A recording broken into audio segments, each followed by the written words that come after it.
I am a novelist, and I suppose I make up stories, but sometimes I imagine events so clearly that I can't help but think they really happened. The story I'm about to tell is one of those. This event took place on Christmas Eve in a large and terrifying city. In a damp and freezing basement, a 6-year-old child woke up. He was shivering. His breath came out in white clouds of vapor. He touched his mother's face, lying beside him. She was cold as stone. She had died during the night, but the child was too young to understand death.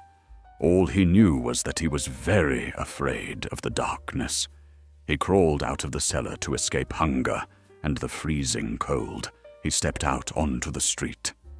My God, what a city! It was nothing like his village. Here, horses galloped, carriages rumbled by, and snow was trampled by thousands of feet. But no one looked at him.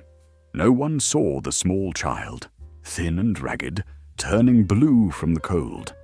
He walked and stopped in front of a huge glass window. He held his breath. Inside, there was a tree reaching up to the ceiling. It was covered in gold paper, apples, and lights. There were babies that looked alive and clean, happy children laughing and playing. There was music. There was warmth. The child pressed his frozen nose against the glass.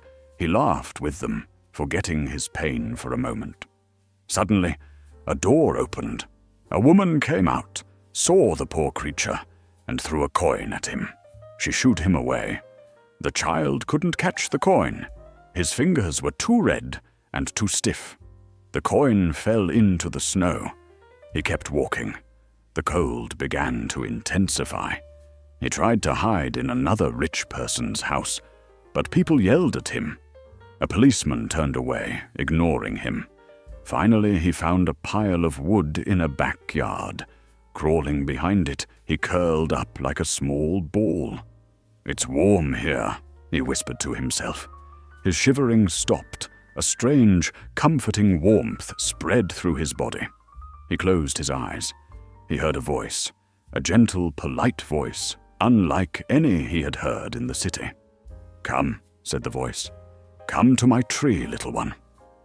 The child opened his eyes. The pile of wood was gone. The cold was gone. He was bathed in a dazzling light. And there, more magnificent than any tree in the world, stood a tree. Around it were thousands of children. Some had been left frozen in baskets on doorsteps. Some had died in famine. Some had suffocated in factory smoke.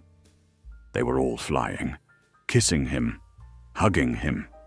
They were angels, and in the middle stood he who had called them.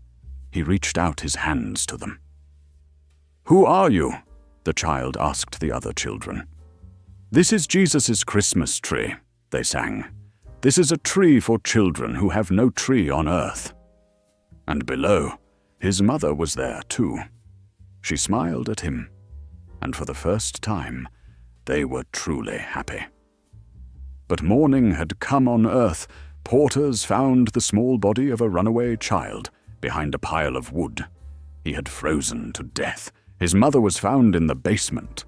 People shook their heads and went about their daily business. And I, the writer, why did I tell you this story?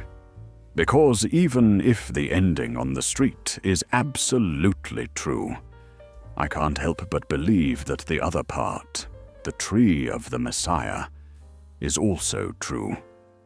For every child frozen in the darkness, there must be a light waiting somewhere.